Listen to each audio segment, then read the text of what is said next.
वक्रतुंड महाकाय सूर्यकोटि संप्रभ निर्विघ्नं कुरु मे देव सर्वकार्येषु सर्वदा। ओम श्री गणेशाय नमः। श्रोताओं, कैसे हैं आप सभी? आपका बहुत बहुत स्वागत है ज्योतिजोत चैनल में। भगवान गणपति जी की कृपा आपके और आपके पूरे परिवार पर सदा सर्वदा बनी रहे। आपका दिन शुभ और मंगलमय हो, इसी कामना के साथ हम आज की वीडियो प्रारंभ करते हैं। श्रोताओं, आज आप सुनेंगे पौष मास महात्म्य का अध्याय 20। इससे पहले के अध्याय में आपने जाना था कि भगवान गणेश जी की बारात एक जगह पर ठहर गई थी, क्योंकि भगवान गणेश जी ऐसा चाहते थे कि श्री हरि जब तक मुक्त न हो जाएं, तब तक यह विवाह संपन्न नहीं हो सकता। जिस जगह पर भी भगवान गणेश जी की बारात ठहरी थी, उससे 1 योजन दूर ही उर्गकर्ण नामक दैत्य की राजधानी गंडकी नगर था। इसके बाद गणेश जी ने उग्रकर्ण के पास नंदीश्वर को दूत रूप में भेजा, और जब नंदीश्वर उग्रकर्ण के महल में पहुँचे और द्वारपाल को सूचना दी, तो इसके बाद जो हुआ वो अब आप सुनिए। इसके आगे का वर्णन। दैत्यों ने सूर्य के समान द्विमवाम और सुदृढ़ काय नंदीश्वर को देखा तो वे भयभीत हो गए और सभा में नीरवता छा गई।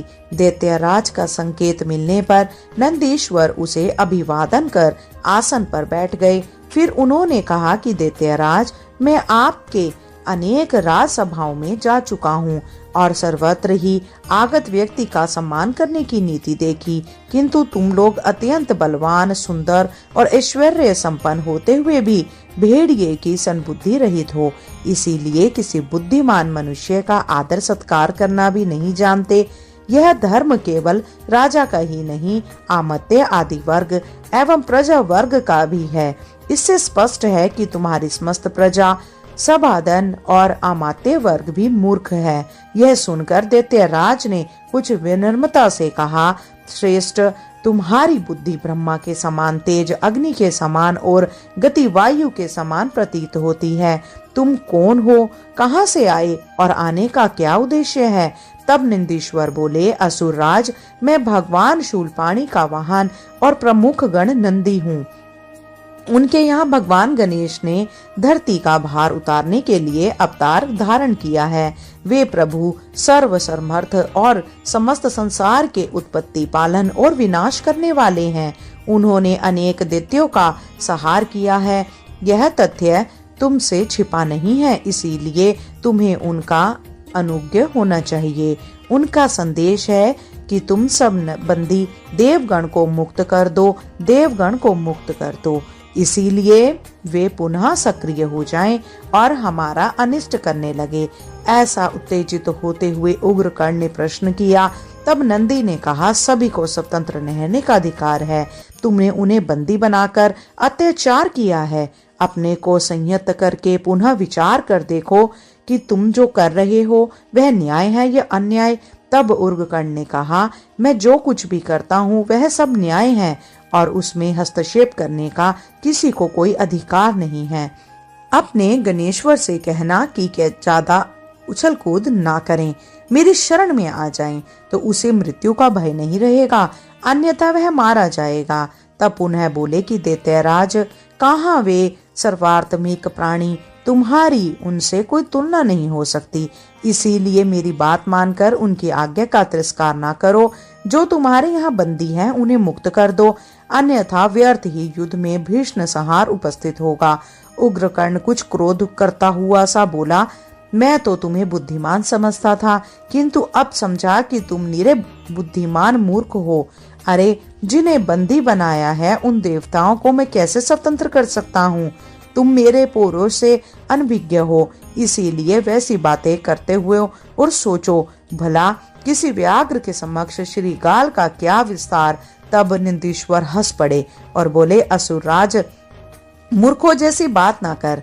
अपने उन महापराक्रमी वीरों की ओर ध्यान दे जो गणेश्वर के हाथों बात की बात में मारे गए हैं। क्या वे तेरी अपेक्षा कम शक्तिशाली थे? देख, नीति कुशल वह है जो संयोजित कार्य करे।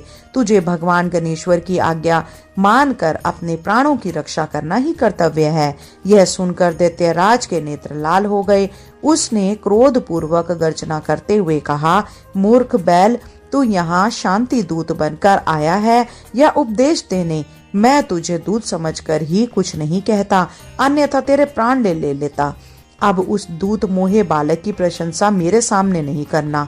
नंदीश्वर भी गरज उठे, मूढ़, पापी, अधम, तेरी बुद्धि मारी गई है और काल सिर पर सवार है, इसीलिए व्यर्थ प्रलाप कर रहा है। तेरे मुख से मुयेश्वर की निंदा सुनकर अकेला मैं ही तुझे मार डालने में समर्थ हूँ, किंतु स्वामी ने ऐसा करने की मुझे आज्ञा नहीं दी है। यह कहकर नंदीश्वर ने घोर हुंकार की और जिस समस्त दैत्य सभा भयभीत हो गई। अनेक राक्षस अकारण ही मूर्छित हो गए और अनेक इधर उधर छिप गए।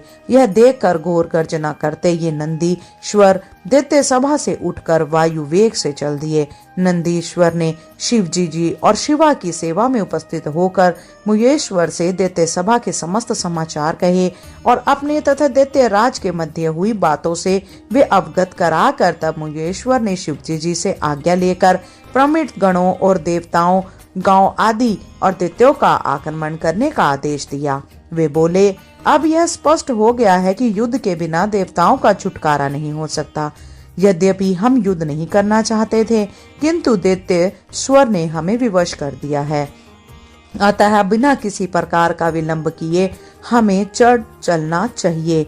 यह कहकर गणेश्वर ने सिंह गर्जना की और समस्त शिवगण आदि भी महेश्वर की जय जयकार करते हुए, जय गणनायक की जयकार का घोष करते हुए युद्ध की ओर गंडकी नगर की ओर चल पड़े। और उधर गुप्तचरों द्वारा आक्रमण का समाचार पाकर दैत्यराज ने सामना करने और शत्रुओं को आगे बढ़ने का आदेश दिया। तब 10 करोड़ दैत्यों की चतुरंगी सेना नगर से बाहर आकर युद्ध करने लगी। ब्रह्मठ आदि गण बड़ी वीरता, धैर्य और साहस से युद्ध करते रहते थे। दोनों ओर से अनेक प्रकार के मारक शस्त्र अस्त्र प्रयोग में लाए जा रहे थे। असुरों पर शिवगण भारी पड़ रहे थे। दैत्य सेना कटती जा रही थी और धरती पर शिवों का अंबर लगता जा रहा था। धीरे धीरे दैत्यों की विशाल सेना काल कबलील हो गई और कुछ थोड़े ही बच्चे कुचले और दैत्य उर्गकर्ण के पास जाकर बोले, राज अधिराज शिव सेना ने हमारी विशाल वाहिनी को समाप्त कर डाला और नगर की सीमा बहावों, वनों, खेतों, जलाशयों और अन्य महत्वपूर्ण स्थानों को अपने अधिकार में कर लिया है। हम बड़ी कठिनाई में से अपने प्राण बचाकर युद्ध का समाचार देने आए हैं। उसे पहले तो उनकी बातों पर विश्वास ही नहीं हुआ और जब उसे विश्वास हुआ तो शोक के कारण प्रलाप करने लगा। देखो, पतंगों के समान तुच्छ शिवगणों ने मेरी मंदरगिरी के समान विशाल और अजय सेना को नष्ट कर डाला। अब क्या किया जाए? अब अमात्य ने उसे समझा, या महाराज, अभी हमारे पास असंख्य सैनिक और सब प्रकार के साधन उपलब्ध हैं। आप आज्ञा दीजिए जिससे कि रण क्षेत्र में पुनः सेना भेजी जा सके। वे तुच्छ शिवगण अवश्य ही पराजित होंगे। उग्रकर्ण ने कुछ प्रसन्नता व्यक्त करते हुए कहा, अच्छा, इस बार अधिक पराक्रमी वीरों की सेना भेजी जाए। उसकी संख्या भी पहले से अधिक रहे और मैं स्वयं भी रण क्षेत्र में पहुंचता हूँ। अब पहले से अधिक विशाल दैत्य सेना रणभूमि में आ पहुंची। उग्रकर्ण स्वयं भी घोड़े पर सवार होकर वहां पहुंचा और उन्होंने वीरों को भीषण आक्रमण करने का आदेश दिया। इस बार दैत्यगण प्राणों का मुंह छोड़कर युद्ध करने लगे। इसीलिए शिवगणों के पांव उखड़ गए और वे राक्षसों के सामने पीछे हटने के लिए विवश हो गए। यह देखकर स्वयं मयूरेश्वर अपने वाहन मयूर को सवार होकर युद्ध में आ डटे। तब शिवजी जी भी और नंदीश्वर पर आरूढ़ होकर युद्ध करने लगे। शिवगणों ने पुनः असुरों को काटना प्रारंभ कर दिया। नंदीश्वर ने उर्गकर्ण पर मुख से प्रहार किया तथा उसका घोड़ा मार डाला और उसका छत्र भी तोड़ दिया। इसीलिए दैत्यराज दूसरे घोड़े पर बैठ गया। तभी उसके अमात्य कौस्तुभ और मैत्र नामक 2 दैत्यों ने उसे विश्वास दिलाया कि असुर राज, शत्रुओं को नष्ट किए बिना हम आपको अपना मुख नहीं दिखाएंगे। निश्चय मानिए कि हमें कोई भी परास्त नहीं कर सकता। तब उग्रकर्ण ने चैन की सांस ली। युद्ध जोरों से चल पड़ा। शिवगण असुरों का पराक्रम सहन करने में असमर्थ रहे, इसीलिए विजय श्री असुरों के ही गले पड़ी मयूरेश की सेना बहुत दूर तक पीछे धकेल गई और विजय सेना भी विजय गीत गाती हुई नगर में पहुंची। अब वीरभद्र, नंदीश्वर एवं मयूरेश परस्पर विचार करने लगे कि क्या किया जाए। निश्चय यह हुआ कि शत्रु को अधिक संभलने न देने के उद्देश्य से तुरंत ही घोर आक्रमण किया जाए, और वही किया गया और वह दोनों की सेनाएं युद्ध में डट गई। अब फिर से युद्ध हुआ। एक बार शनानन गणराज मूर्छित हो गए, किंतु मित्र और पस्तु दोनों मारे गए एवं बहुत सी राक्षसी सेना का संहार हो गया।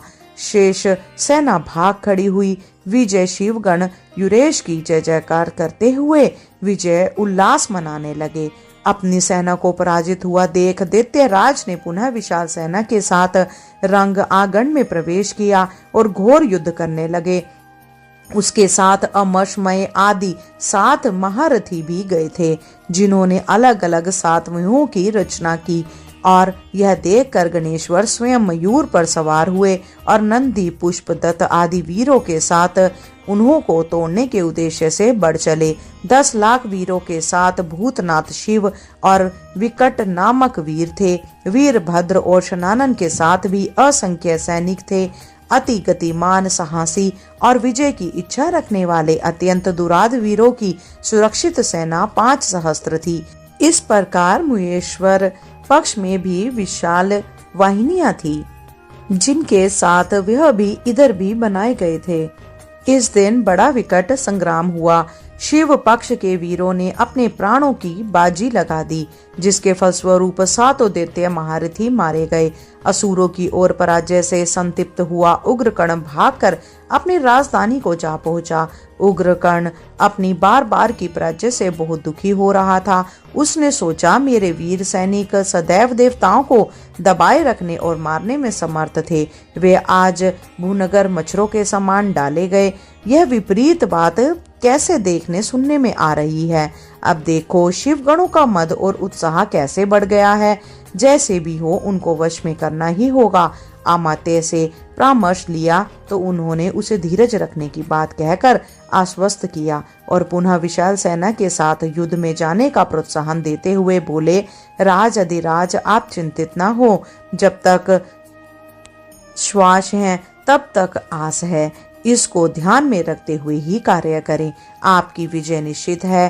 तब उग्रकर्ण ने एक बार और भी अधिक तैयारी की और पुनः विशाल सेना के सहित युद्ध क्षेत्र में पहुंच गया। उसने जाते ही तीक्ष्ण बाणों की वर्षा आरंभ की और उसने सोचा, समस्त विग्रह की जड़ यही बालक है। इसका वध होते ही शिवगण आदि पराजित हो जाएंगे, फिर कोई भी युद्ध करने का साहस न करेगा। इसीलिए सर्वप्रथम इसी को समाप्त करना चाहिए। ऐसा विचार कर उग्रकर्ण विनायक की ओर क्रोध पूर्वक बढ़ा। उसकी गर्जना का उत्तर गर्जना से मिला तो उसने भयंकर बाण वर्षा आरंभ करी। मयूरेश्वर ने उसके सभी बाणों को काट डाला और अपने बाणों से उसे पीड़ित करने लगे। तभी दैत्यराज ने भगवान भास्कर का स्मरण किया और सूर्य प्रदत्त दिव्य अस्त्र को धनुष पर चढ़ाकर मयूरेश पर छोड़ दिया, किंतु गणेश्वर ने पशु प्रहार से उसके हजारों टुकड़े हो गए और उसके हाथ में भी सैकड़ों खंड हुए और धनुष धरती पर जा गिरा। अब उसने चक्र चलाया और वह भी गणेश्वर द्वारा प्रक्षेपित शूल से टकराकर दैत्यराज के ही मस्तक पर आ गिरा। इससे उसके कानों सहित कुंडल अलग हो गए और वह शूल, कान, कुंडल और मुकुट के सहित गणेश्वर के पास लौट आया। उग्रकर्ण को शूल के इस प्रभाव पर बड़ा आश्चर्य हुआ और भयभीत और आशंकित होते हुए भी उसने क्रोध प्रदर्शित किया। मूर्ख तो इस सामान्य कार्य को दस्तर समझता है। तूने मेरे कान काटे हैं तो मैं तेरे नाक उड़ा देता हूँ, ले देख मेरा पराक्रम। यह कहकर वह खड़ग तान कर मयूरेश पर झपटा, किंतु जब उसे सर्वस्त्र मयूरेश ही मयूरेश दिखाई देने लगे, सब और असंख्य मयूरेश हटहास रहे थे और उसका साहस टूट गया और पलायन के विचार से वे अपने दुर्ग में लौटने का उसने विचार किया, किंतु उस ओर भी बहुत से मयूरेश हटस करते प्रतीत हुए। तब भय के कारण नेत्र बंद किए तो हृदय में भी मयूरेश ही दिखाई दिए। इस प्रकार वह युद्ध का मैदान छोड़कर भाग निकला और घर जाकर चुपचाप मुंह ढककर लेट गया। यह देखकर उसकी महासुंदरी पत्नी ने कोमल वाणी में पूछा, प्राणनाथ, आज आप ऐसे चिंतित और मलान मुख क्यों हो रहे हैं? यदि इसका कुछ कारण बतलाइए तो संभव है कि कुछ उपाय मुझे ही सूझ जाए। अब मैं आपकी सहायता कर दूं। तो दैत्यराज ने पत्नी को बताया, प्रिय, आज मुझे युद्ध क्षेत्र में भागना पड़ा। यद्यपि मैंने 7 करोड़ देवगण और शिवगण को धाराशायी कर दिया, तो भी शंकर के पुत्र ने, जो अभी बालक ही है, अपने शूल से मेरे दोनों कान काट डाले। समझ में नहीं आता कि उसे मारने के क्या उपाय करूं। तब उसकी पत्नी ने विनय पूर्वक कहा, स्वामीन, यदि अपराध क्षमा हो तो कुछ निवेदन करूं, कहीं आप रुष्ट न हो जाएं। इस भय से यथार्थ बात कहते में कुछ संकोच हो रहा है। तब दैत्यराज ने आग्रह पर उसकी पत्नी ने पुनः कहा, नाथ, देव ब्राह्मण और गौ से द्वेष करने पर ना तो स्थायी सुख मिलता है, ना कल्याण ही होता है। संसार में निंदा भी होती है। यद्यपि कोई सामने नहीं कहता, पर पीठ पीछे तो सब कहते हैं कि मेरे मत से इनकी सदैव पूजा और वंदना करनी चाहिए। अशुभ कर्मों का फल शुभ नहीं मिल सकता। लोक में प्रत्यक्ष देखा जाता है कि जैसा बीज बोते हैं वैसा ही अंकुर उत्पन्न होता है। आपके अनुपम पुरुषार्थ में विश्व को अधीन कर दिया, किंतु उस पुरुषार्थ ने विश्व को अधीर कर दिया। इसीलिए हे प्रणेश्वर, आप मेरे वचनों को ध्यान दीजिए। सभी देवताओं को मुक्त करके जगदीश्वर गणराज की शरण में जाइए। वे प्रभु आपको अवश्य क्षमा करेंगे। यदि आप मेरे निवेदन को नहीं मानेंगे तो निर्वघन सुख से निश्चित ही वंचित हो जाएंगे। आपको हट छोड़कर सुख रूप पुरुषार्थ की सिद्धि करना ही श्रेष्ठ कर होगा। अब अपनी पत्नी के वचन सुन उस विषय युक्त तीर के समान प्रतीत हुए और वह लाल नेत्रों से उसकी ओर देखता हुआ बोला, मैं तो तुम्हें बहुत चतुर समझता था प्रिय, किंतु तुमने तो मुझे वीर कर्म से विमुख करने और उत्साह भंग करने वाली बात कर दी। तुम्हारे वचन मानकर तो मुझे सर्वस्त्र अक्षय ही प्राप्त होगा। शत्रु कितना भी प्रबल हो, उसकी मन में भी प्रशंसा करना अथवा संग्राम छोड़कर आत्मसमर्पण करना तो अत्यंत ही निंदनीय कर्म है। इससे जो मर जाना ही अच्छा है। क्या तुम नहीं जानती कि वीरों का कर्तव्य युद्ध है? क्योंकि युद्ध में जीतने से तीनों लोकों की ख्याति, सम्मान और ऐश्वर्य प्राप्त होगा तथा युद्ध में मरने से स्वर्ग मिलेगा। यदि मैं युद्ध से घबराकर शत्रु की शरण लूंगा तो मरने के बाद मुझे पूर्वजों सहित नरक की प्राप्ति होगी। फिर एक रहस्य की बात तुम्हें और बताता हूँ। मैं जगत गुरु देवादि देव गणेश्वर को भले प्रकार से जानता हूँ। उनका अवतार मुझे मोक्ष प्रदान करने के लिए उसी प्रकार हुआ है जैसे लंकेश्वर रावण को मुक्त करने के लिए श्री राम का अवतार हुआ था। किंतु यह सब जानते हुए भी मैं काल को तुच्छ मानता हूँ। संसार में मेरे समान कोई भी योद्धा नहीं है। इसीलिए युद्ध के मैदान में गणेश्वर का सिर अवश्य काटूं, फिर चाहे कुछ भी क्यों ना हो। इसके आगे जो कुछ भी हुआ उसका वर्णन आप इस अध्याय के अगले अध्याय में अवश्य सुनेंगे। श्रोताओं, अब आप रसपान कीजिए श्री गणेश चालीसा के पाठ का। जय गणपति सद्गुण सदन, कविवर बदन कृपाल, विघ्न हरण मंगल करण, जय जय गिरजालाल। जय जय जय गणपति गणराजू, मंगल भरण करण शुभ काजू। जय गज बदन सदन सुख दाता, विश्व विनायक बुद्धि विधाता। वक्रतुंड शुचि शुंड सुहावन, तिलक त्रिपुंड भाले मने भावन। राजत मणियुक तन मुरमाला, स्वर्ण मुकुट सिर नयन विशाला। पुस्तक पाणी कुठार त्रिशूल मोदक भोग सुगंधित फूलम सुंदर पीतांबर तन साजित चरणे पादुका मुनि मन राजित धनी शिव सुवन शरणानन भ्राता गोरी ललन विश्व विख्याता रिद्धि सिद्धि तव चमर सुधारे मूषक वाहन सोहत द्वारे कहो जन्म शुभ कथा तुम्हारी अति शुचि पावन मंगलकारी एक समय गिरिराज कुमारी पुत्र हेतु तप की नह भारी भयो यज्ञ जब पूर्ण अनुपा तब पहिचो तुम धरी द्विज रूपा अतिथि जानी के गोरी सुखारी बहुविधि सेवा करी तुम्हारी अति प्रसन्न हवे तुम वर दीना पुत्र मातु पुत्र हित जो तप कीना मिले ही पुत्र तुहि बुद्धि विशाला बिना गर्भ धारण यही काला गणनायक गुण ज्ञान निधाना पूजित प्रथम रूप भगवाना असे कही अंतर ध्यान रूप हवे पालना पर बालक स्वरूप हवे बनी शिशुरुदन जभई तुम ठाना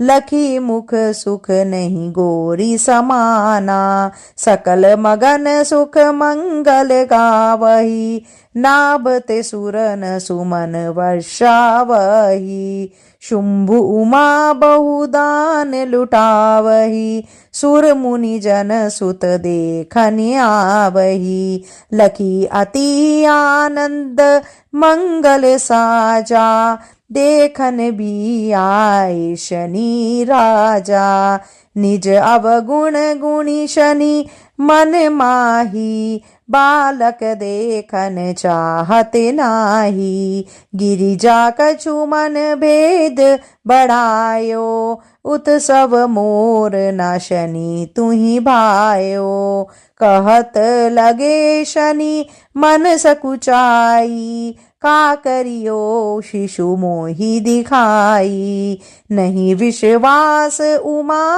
उर भयो शनि सो बालक देखन कहुओ पद तहि शनि दृग कोण प्रकाशा बालक सिर उड़ी गयो आकाशा गिरिजा गिरी विकल हवे धरणी सो दुख दशा गयो नहीं वरणी हाहाकार मचयो कैलाशा शनि की नो लखी सूत को नाशा तुरंत गरुड़ चढ़ी विष्णु सिधाए काटी चक्र सो गज सिर लाए बालक के धड़ ऊपर धार्यो प्राण मंत्र पढ़ी शंकर डार्यो नाम गणेश शंभु तप कीनः प्रथम पूज्य बुद्धि निधि वर दीने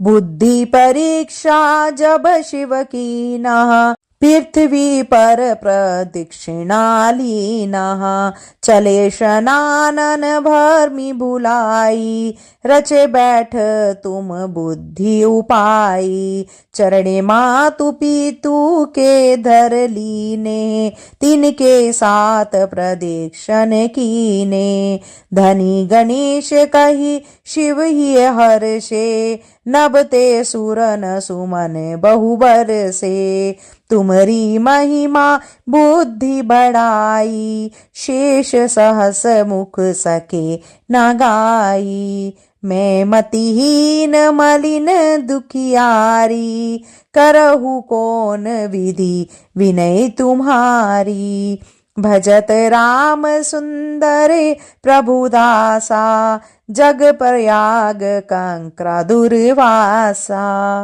अब प्रभु दया दीना पर कीजे, अपनी शक्ति भक्ति कुछ दीजे। श्री गणेश यह चालीसा पाठ करे धर ध्यान, नित नव मंगल ग्रह बसे, लहे जगत सम्मान। सबंध अपने सहस्त्र दश, ऋषि पश्चिमी दिनेश, पूर्ण चालीसा भयो, मंगल मूर्ति गणेश। बोलो श्री गणपति महाराज की जय। हे गणपति जी, इस कथा को सुनने वाले सभी श्रोताओं के मनोरथ पूर्ण करना, उनको स्वस्थ रखना, उनके घर में खुशहाली लाए, सभी मनोरथ को पूरा करना।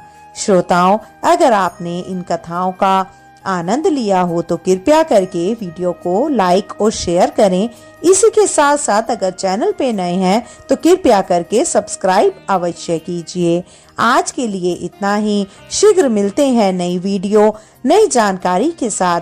जब तक के लिए जय श्री कृष्णा, राधे राधे।